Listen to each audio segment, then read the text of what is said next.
여러분들 반갑습니다. 한 주간 잘 지내셨나요?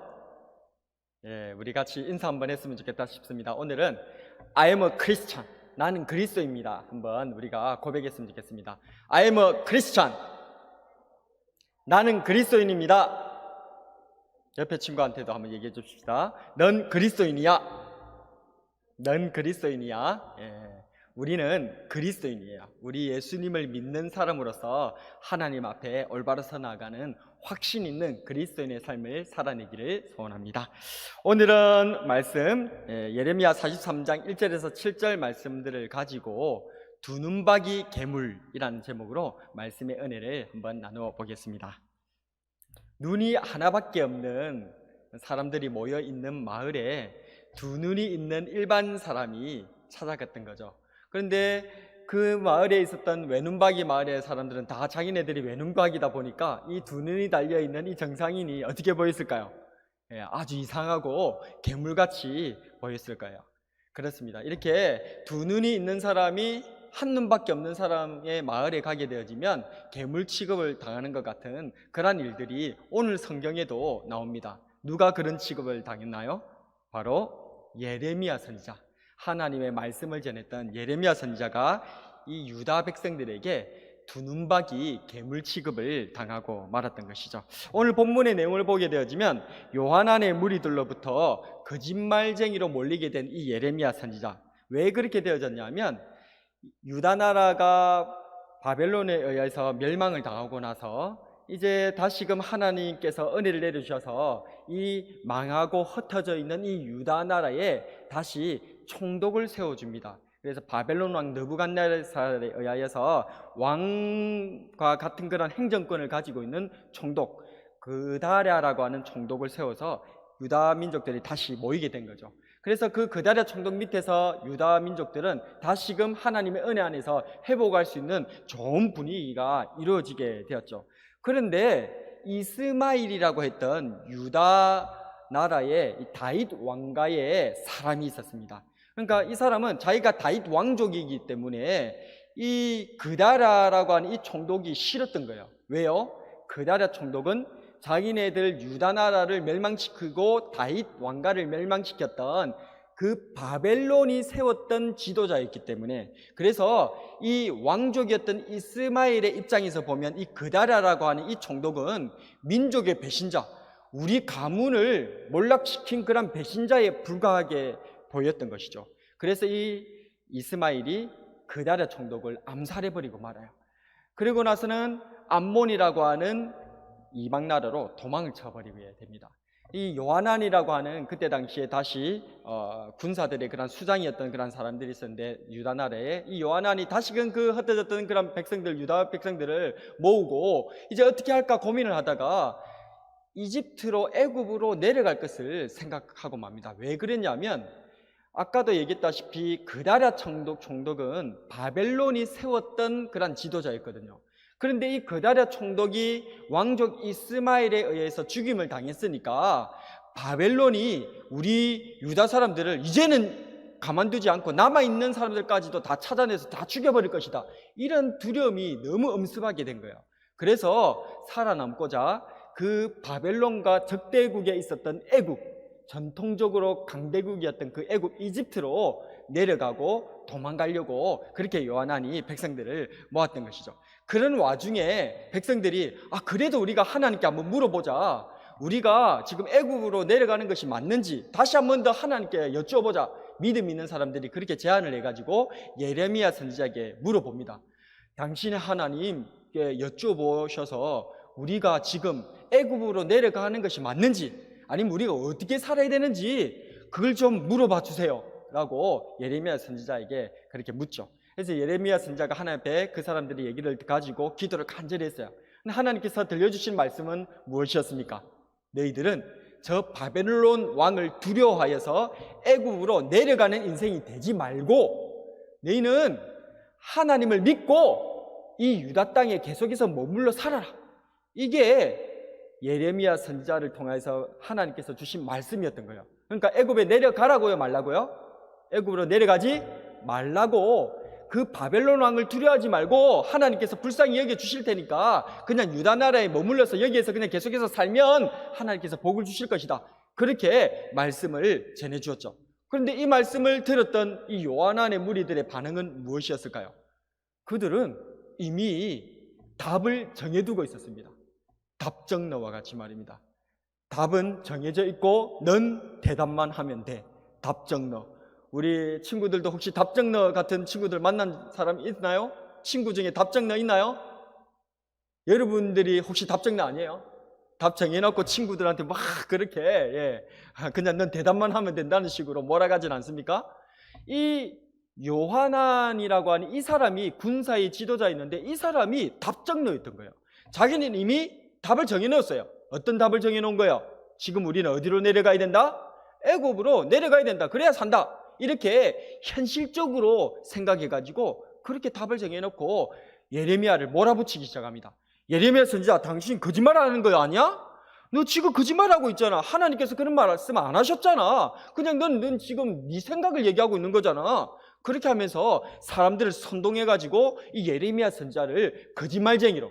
지금 예레미야 선지자는 하나님의 말씀을 받고 하나님의 말씀을 들어서 그렇게 하나님의 말씀을 올바로 전해주는 똑바로 된 눈을 가지고 똑바로 된 귀를 가지고 마치 한 눈밖에 없는 외눈박이 마을에 사는 사람들과는 달리 두 눈을 가져서 그렇게 정상적으로 하나님의 말씀을 올바로 알고 그렇게 전해줬는데도 불구하고 이 예레미야 선지자를 거짓말쟁이라고 몰아붙이면서 공격하고 있는 장면, 그것이 바로 우리가 읽었던 이 본문의 내용들입니다.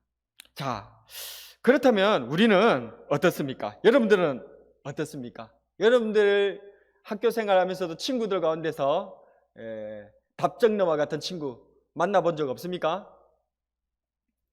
있죠? 목사님도 답정너 같은 그런 사람들을 만나본 적이 있습니다. 그 사람들 만나면 마음이 어때요? 어때요? 굉장히 답답하죠?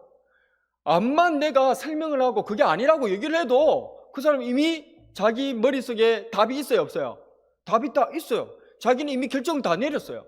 그래서 제가 어떤 얘기를 해도 아니면 제가 어떤 다른 얘기들 또 합리적인 얘기 아니면 제가 변명을 자초지종을 얘기를 해도 들을 생각을 하지 않는 거예요. 그러면 계속 답답하고 그런 친구하고 얘기를 하게 되어지면 또 화가 나기도 하고 억울하기도 하고 그렇게 이상한 일들을 당하기도 하잖아요. 그래서 이렇게 답답한 일들을 예레미야 선지자도 당해졌다는 것이죠. 오늘날의 우리들이 이렇게 세상 사람들에게 이런 일들을 당하고 있는 건 아닌가. 마치 세상 사람들이 외눈박이 마을에 살고 있는 그런 사람들과 같이 우리들을 그렇게 두 눈을 가지고 있는, 올바르게 하나님 앞에 살아가려고 하는 우리들을 그렇게 보고 있는 것은 아닌가, 그렇게 싶기도 합니다. 요즘 코로나로 인해서 이 사람들이 교회에 대해서 인식이 많이 안 좋아졌잖아요. 그리고 또 과학적인 어줍지 않은 지식들을 가지고 와가지고는 이 교회 다니는 것, 예수님 믿는다고 하면 그렇게 우리를 색안경을 끼고 마치 우리는 그냥 교회에 왔을 뿐인데, 그리고 여러분들 지금 앉아있지만은 거리두기를 딱 해가지고 그렇게 앉고, 또 우리는 교회 와서 밥도 먹지도 않잖아요. 그렇게 하면서 우리가 방역 수칙을 지키면서 열심히 놀아가면서 협조적으로 이렇게 하고 있는데도 불구하고 교회 다닌다고 하면 마치 우리가 코로나 전염병을 퍼뜨리고 다니는 사람인 양 그런 취급을 하면서 교회 다니는 그러한 우리들을 비아냥거리기도 하고 또 아주 눈치를 죽이기도 하고 심지어는 그렇게 병균을 퍼뜨리는, 전염병 퍼뜨리는 그런 사람 취급을 하면서 우리를 매도하는 그런 시대를 우리가 살아가고 있는 건 아닌가 싶습니다. 근데 정작 자기네들은 어떻게 해요? 자기네들은 사람들이 북적북적대는 버스도 얼마든지 타고, 뭐 우리 언양에는 전철이 없지만은 그 전철, 그렇게 사람들이 많이 타는 전철도 막 그렇게 끼어서 막 타기도 하고, 또 아니면 식당 같은 데도 사람들 많이 붐비는 그런 식당, 그런 데도 얼마든지 와가지고 밥도 먹고 그렇게 하면서도 교회에 갔다는 그 이유 하나만으로 우리가 전염병을 퍼뜨린다고 그런 식으로 생각하면서 공격하는 게 너무 아이러니하잖아요. 너무 이상하잖아요. 뭔가 세뇌된 것 같아요. 생각이 꽉 막혀가지고 도무지 올바르된 정상적인 사고를 할 수 없는 그런 상황에 빠진 건 아닌가, 그렇게 싶습니다. 그렇습니다. 오늘날 우리 예수를 믿는 저와 여러분들은 이 세상 안에서 두눈박이 괴물로 취급을 당하게 되었습니다. 사람은 두 개의 눈이 있습니다. 오른눈, 왼눈 이렇게 두 개의 눈, 물론 있죠. 근데 목사님이 지금 여러분들에게 얘기하는 이 두 개의 눈이 있다라고 할 때는 이 오른눈과 왼눈, 이 육체적인 눈만을 얘기하는 것이 아닙니다. 우리가 이렇게 육체의 눈을 가지고 우리 눈에 보이는 이 세상을 볼 수 있는 눈, 그것이 첫 번째의 눈이라고 할 수 있겠죠. 그런데 우리들은 하나의 눈이 더 있죠. 바로 무엇입니까? 이 보이는 이 세상만을 보는 눈만이 아니라 보이지 않는 영적 세계를 볼 수 있는 눈, 하나님의 살아계심을 볼 수 있는 눈, 그 영적인 눈이 우리들에게 있는 줄로 믿습니다. 그래서 사람은 이렇게 두 개의 눈이 있어야 정상인 거예요. 그런데 오늘날에 일반적으로 이 세상을 살아가는 사람들은 한쪽 눈만, 외눈박이만 있는 거예요. 이 세상의 눈에 보여지는 현실적인 것, 물질적인 것, 이런 것들, 내 눈에 보여지는 것들만으로서 이 세상이 전부다라고 생각하는 그런 외눈박이 마을에 우리 두 눈을 가지고 있는 그리스도인들이 이렇게 떨어져서 살아가고 있진 않나, 이런 생각들을 하게 된다는 것이죠. 그래서 우리들은 이 세상 위에서 역사하시는 하나님을 보는 눈이 있는 줄로 믿습니다. 이 세상은 우리 눈에 보이는 것들만으로 구성된 것이 아닙니다. 여러분들, 이 세상에 보이는 것들만 이 세상에 있는 거예요? 보이지 않는 것은 이 세상에 없는 거예요? 아니죠. 이런 아주 1차원적인 그런 생각들을 과거에 수천 년 동안 우리의 인류들은 자기네들의 그러한 지성과 과학 지식을 총동원해가지고 그렇게 보이는 것이 전부다라고 생각했던 적이 있었습니다. 가령 예를 들어서 자연 발생 학설이라고 하는 그런 설이 있죠. 자연 발생설. 자연 발생설이 뭔가 여러분들 알고 계시죠? 자연 발생설은 이 생물이 자연적으로 그냥 발생한다. 가만히 놔두면 생물이 그냥 자연적으로 발생한다. 요즘도 이걸 믿고 있는 사람들이 많이 있죠. 지금 진화론자들, 그런 사람들이 과학이 지금도 이렇게 발달되어 있는데 생물이 저절로 그냥 자연적으로 발생한다, 이렇게 믿고 있다는 거예요. 그런데 이 얘기는 이미 깨졌어요. 이 말은 거짓말이라는 것이 이미 과학적으로 다 증명된 지 오래입니다. 언제 이것이 증명됐습니까? 루이스 파스테르라고 하는 프랑스의 이러한 박사님이 계셨습니다.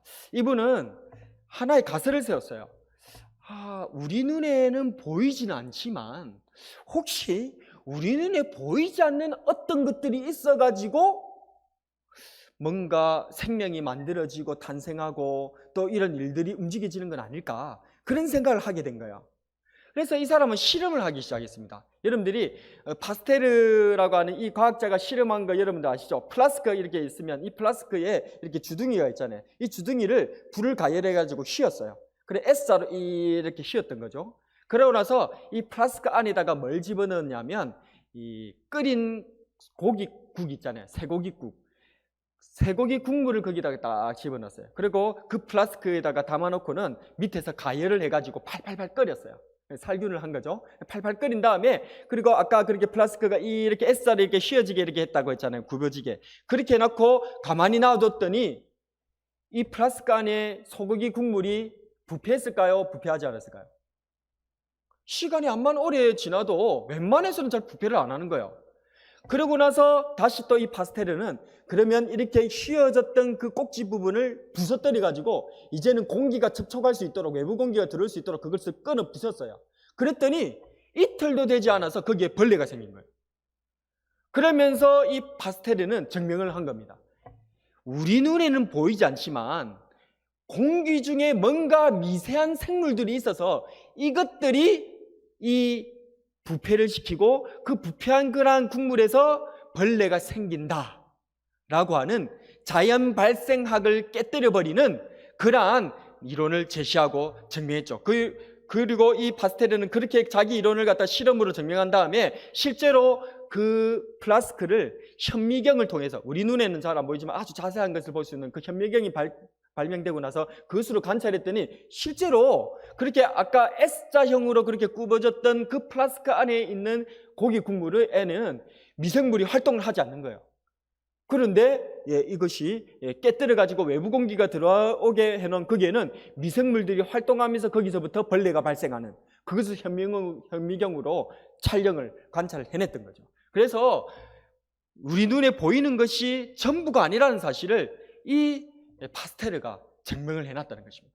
근데 오늘날에도 우리 눈에 보이지 않으니까, 하나님께서 우리 눈에 보이지 않으니까 성경 말씀이 우리 눈에 그렇게 보여지면서 그렇게 나타나는 것들이 아닌 부분들이 있으니까 그것을 가지고 없다, 아니다, 그것은 거짓말에 불과하다라고 외눈박이 마을에 살고 있는 이 세상 사람들이 두 눈을 가지고 하나님의 말씀과 성경과 하나님을 보고 있는 우리들의 이야기들을 그렇게 괴물 취급하면서 바보 취급을 한다면 누가 대체 바보이겠습니까? 이뿐이 아닙니다. 갈릴리에서 또 다른 갈릴레오 갈릴레이, 여러분들 잘 아시죠? 바로 지동설을 주장한 학자였죠. 그때 당시에 사람들은 다 하늘의 해달별이 지구를 중심으로 해서 빙글빙글 돈다. 왜 그렇게 생각했던가요? 내 눈에 보이는 게 동쪽에서 해가 떠서 서쪽으로 지고, 달도 동쪽에서 떠서 서쪽으로 지고, 별들도 빙글빙글 이렇게 돌고 움직이니까 내 눈에 보이는 대로 그대로, 그래서 지구를 중심으로 해달별이 그렇게 돌아간다, 그렇게 사람들은 수천 년 동안 생각했던 거예요. 그런데 갈릴레오 갈릴레이는 정반대로 생각했죠. 뭐라고요? 저 하늘의 해달별이 지구를 중심으로 도는 것이 아니라 지구가 태양 주위를 돌고 있다, 그렇게 얘기를 했던 것이죠. 누구 말이 맞습니까? 누구 말이 맞습니까? 당연히 갈릴레이의 말이 맞죠. 그런데 갈릴레이는 그때 당시에 사람들에게 괴물 취급당하고 바보 병신 취급을 당했어요. 그리고 심지어는 재판장에 끌려가가지고 감옥에 갇힐 위기까지 그렇게 몰려갔던 그런 사람. 그래서 오늘날에 우리들이 말하는 많은 선진무물을 접하고 우리 앞에서 선각자, 우리 앞에서 프론티어 정신을 가지고 개척했던 그런 사람들은 다 우리가 보지 못하는 것들을 본 사람들이었어요. 우리의 현실적인 눈들로서 보는 것들로서만 만족한 사람들은 그냥 거기에서 만족하면서 아무런 발전이 없지만, 이 현실 너머, 우리 눈에 보이는 것 너머를 본 사람, 우리 눈에 보이는 이 물리적인 현상만을 보는 이 눈과 함께 영적인 세계, 우리 눈에 보이지 않는 이 세계조차도 같이 볼 수 있는 이 두 눈을 가진 그런 사람이어야만 이 시대를 이끌어 나갈 수 있는, 이 시대의 미래를 제시할 수 있는 프론티어, 개척자가 될 수 있다는 사실을 믿으시기를 바랍니다. 그래서 우리들도 이렇게 외눈박이, 이 현실적으로 보이는 이 물리세계만 보는 이 세상 사람들 안에서는 우리 하나님을 보고 성경 말씀을 믿고 영적 세계를 보면서 미래를 내다보고 있는 우리들이, 이 두 눈을 가진 우리들이 도리어 두 눈박이 괴물 취급 당할 수도 있다는 거예요. 그러다 보니까 우리들이 이 땅을 살아가면서 외눈박이들이 사는 이 세상 사람들 앞에서 내가 두 눈을 가지고 살아간다는 게 소위 말하는 부끄러운 그러한 느낌을 가질 수가 있는 거죠. 사실은 누가 더 부끄러워해야 되는 건데요? 바로 한 눈만 가지고 이 세상에 보이는 것만 보고 살아가는 그 사람들이 부끄러워해야 되는데, 그 사람들이 다수다 보니까 두 눈을 가지고 영적 세계와 하나님에 대해서, 성경 말씀에 대해서 그렇게 보고 믿는 우리들이 도리어 부끄러움을 당하는, 그래서 항상 부끄러움은 우리들의 몫이 되는 것 같아요. 그러나 여러분들 기죽지 마세요. 여러분들이 진정한 정상인들이에요. 사람은 두 눈을 가져야 됩니다.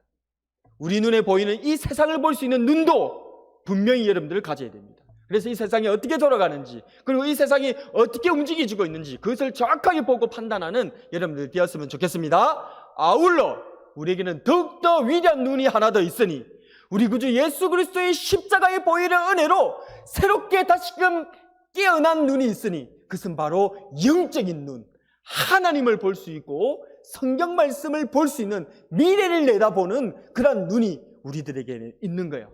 이 두 눈을 가지고 이젠 저 세상 사람들에게 부끄럽게 수치스럽게 기죽으면서 살아가는 그리스도인이 되지 말고, 이 세상을 보는 눈과 영적 세계를 보는 눈, 하나님을 보는 눈, 이 두 눈을 가지고 당당하게 멋지게 세상을 살아가는, 그리고 미래를 내다보며 그렇게 다른 사람들에게 미래를 제시해 줄 수 있는 두눈박이 예언자로 살아가는 저와 여러분이 되길 주님의 이름으로 축복합니다. 오늘의 한 줄 설교 요약. 세상과 하나님 모두 보는 두눈박이 예언자로 살아가자.